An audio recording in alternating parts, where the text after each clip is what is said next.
శోధకుడు దేవుని వాక్యంలో నుంచే మాట్లాడతాడు. నీకు వాక్యం తెలుసు అనంటే సాతాను చేసేది ఏంటి అనంటే వీడికి వాక్యం తెలుసు, వీడిని వాక్యంతోనే పడేద్దాం అంటాడు.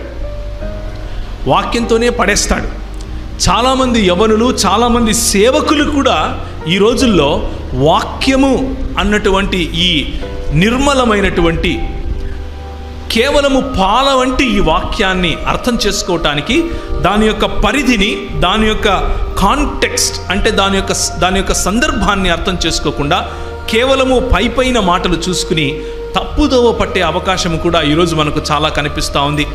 చాలామంది మైకులు పట్టుకుని క్రైస్తవ సంఘాన్ని గొర్రెలను ఏ విధంగా అయితే తోడేళ్లు చీల్చుకుని వెళ్ళిపోతాయో ఆ విధంగా సంఘము లోపల, సంఘము బయట ఈ వాక్యాన్నే వాడి మరీ మనల్ని శోధనకు గురి చేస్తూ ఉన్నారు.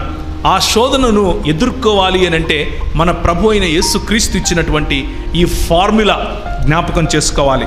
ఏంటి అనంటే వాడు వాక్యముతో మాట్లాడితే ఈయన వాక్యముతోనే తిరిగి సమాధానం చెప్పాడు. ఆడు వాక్యముతో మాట్లాడితే ఈయన వాక్యముతోనే సమాధానం చెప్పాడు. 3 సార్లు అదే చేశాడు. వాక్యము ఇచ్చట కొంత అచ్చట కొంత వస్తుంది.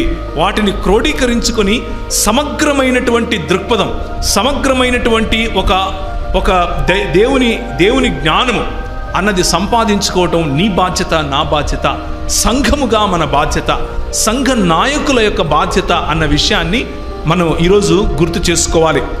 ఇక్కడ మొదటిగా వచ్చినటువంటి శోధన ఏమిటి అనంటే ఆహారం అనే శోధన.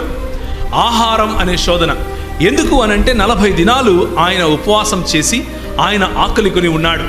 నీలాగా నాలాగా బలహీనుడై ఉన్నాడు. దేవుడేంటి బలహీనుడవటం ఏంటి అన్నటువంటి ప్రశ్న కొంతమంది క్రైస్తవేతర సోదరులకు కూడా వస్తూ ఉంటుంది. కొంతమంది క్రైస్తవులకు కూడా ఇది వస్తూ ఉండొచ్చు. అయితే దేవుడు ఏంటి, ఆయనకు బలహీనత ఏంటి అని అడగటానికి ముందు యేసుక్రీస్తు 100% మనుష్యుడు అన్న విషయాన్ని జ్ఞాపకం చేసుకోవాలి. 100% దేవుడు అన్న విషయాన్ని జ్ఞాపకం చేసుకోవాలి. ఆయనలో ఉన్న దేవత్వము ఎంత 100% దేవత్వమో ఆయనలో ఉన్నటువంటి మనుష్యత్వము కూడా 100% మనుష్యత్వము అని అంటారు. దీన్నే ఏమంటారు అనంటే దైవ మానవుడు అన్నటువంటి థియోలాజికల్ పదము ఇక్కడ వాడవలసి ఉంటుంది.